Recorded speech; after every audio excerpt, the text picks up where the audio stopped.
Hi friends, నమస్తే. భానుమతి రామకృష్ణ గారు రాసినటువంటి అత్తగారి కథలు ద్వితీయ భాగంలో అత్తగారు అష్టావధానం అనే కథని విందాము ఈ రోజున. ప్రతిరోజు ప్రొద్దుటే మెలకువ రాగానే మా అత్తగారు కౌసల్య సుప్రజ రామ అంటూ లేస్తారు. కండ్లు కూడా తెరవకముందే దారి తడుముకుంటూ వంటింటి వైపు వెళ్తారు. భోజనాల గదికి వంటింటికి మధ్య ప్లేట్లు, కప్పులు, సాసర్లు పెట్టే షెల్ఫ్ ఉంది. ఆ షెల్ఫ్ మీద ఒక మట్టి బొమ్మ ఉంది. కంసుడి గుండెల మీద కృష్ణుడు కూర్చుని పీక నొక్కి చంపుతుంటే కంసుడు గుడ్లు తేలేసి బేవమంటూ అసహాయ స్థితిలో మన వైపు చూస్తుంటాడు. ఆ బొమ్మల కొలువులో పెట్టే దశావతారాల్లో కృష్ణావతారం చాలా పాతదైందని చేతులు కాళ్ళు విరిగిన బొమ్మల్లో పడేశాను. అందువల్లనే కంసుడికో కాలు లేదు, కృష్ణుడికో వేలు లేదు. అయినా మా అత్తగారికి ఆ బొమ్మ అంటే ప్రాణం. అందుకే ఆ పాత బొమ్మల్లో నుంచి తీసి షెల్ఫ్ మీద పెట్టారు.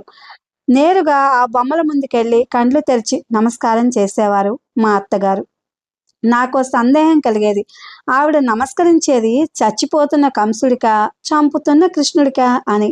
కండ్లు తెరుస్తూనే ముందు కనపడేది కంసుడే. ఎంత రాక్షసుడైనా కృష్ణుడికి మేనమామ గనక కంసుడు కూడా గొప్పవాడేనని మా అత్తగారు తేల్చి చెప్పిందాకా నాకు అర్థం కాలేదు.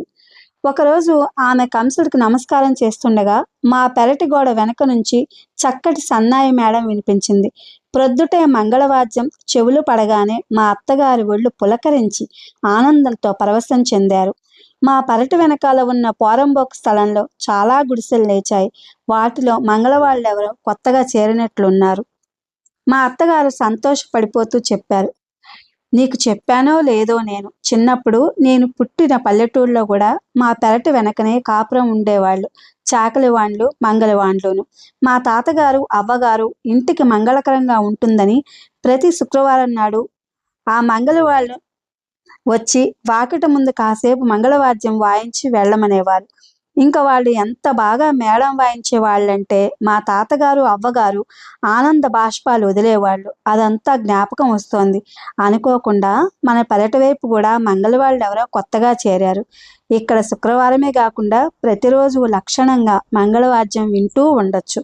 వాళ్ళు వచ్చిన వేళావిశేషం మన ఇంట్లో కూడా ఏదైనా శుభకార్యం అయితే అని మా అత్తగారు ముగించక ముందే ఆ గుడిసెల్లో నుంచి గాడి ధరిచింది. ఇక ఆమె ఆనందానికి అంతు లేకుండా పోయింది.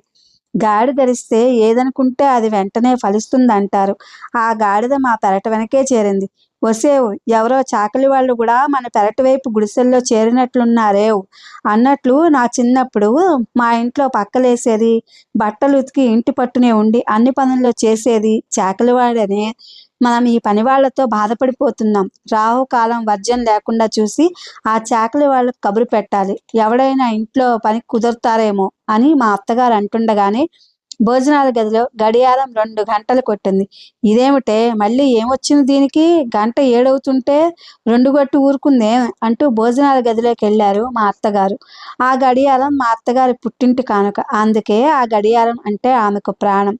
లోపల అంకెలు మాసిపోయి 2 ముళ్ళు సగం దాకా విరిగిపోయి శిథిలావస్థలో నీరసంగా గోలకు వేలాడుతున్న ఆ గడియారం చూస్తుంటే సిలువ కొట్టబడిన యేసుక్రీస్తు జ్ఞాపకం వస్తాడు.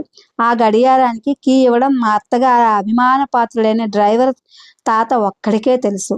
అతను ఉబ్బసం వ్యాధితో నెల 15 రోజుల క్రితం పనికి రాడు. ఇక ఆ గడియారానికి కీ ఇచ్చే నాదుడు ఉండడు. కరెక్ట్గా కీ ఇస్తుంటేనే 1.5 గంటలు లేటుగా నడుస్తుంటుంది. కీ ఇవ్వడం ఒక్కరోజు లేట్ అయినా ఇక దానికి మతిపోతుంది, కానీ ఆగిపోదు. అది మా అత్తగారు మెచ్చుకునే ఆ గడియారం యొక్క గొప్పతనం. ఆ గడియారం గంటలు కొట్టే ముందు సంగీతం పాడుతుంది. దానికి కీ అయిపోయిందని తెలుసుకోవడానికి ఒకే గుర్తు, దాని సంగీతం తాగినవాడు పాడినట్లుంటుంది. గంటలు మత్తుగా కొడుతుంది. 2 అంకెల మీద తూలుతూ నడుస్తాయి. అలాంటప్పుడు ఉన్నట్టుండి ఆ గడియారానికి ఫిట్స్ వస్తుంటాయి. టైం 1 గంట చూపుతూ ఉంటుంది. ఎక్కడ లేని స్పీడ్తో వరుస 24 గంటలు కొట్టేస్తుంది. కాసేపు నీరసంగా 6 కొట్టి ఊరుకుంటుంది. మామూలుగా గంటలు కొట్టే ముందు పాడే సంగీతం గంటలు కొడుతూ పాడుతుంది జాలీగా.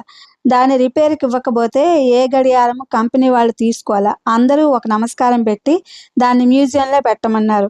అక్కడెందుకులే, నా ఘటం ఉన్నన్నాళ్ళు ఇక్కడే ఉండనిమన్నారు మా అత్తగారు.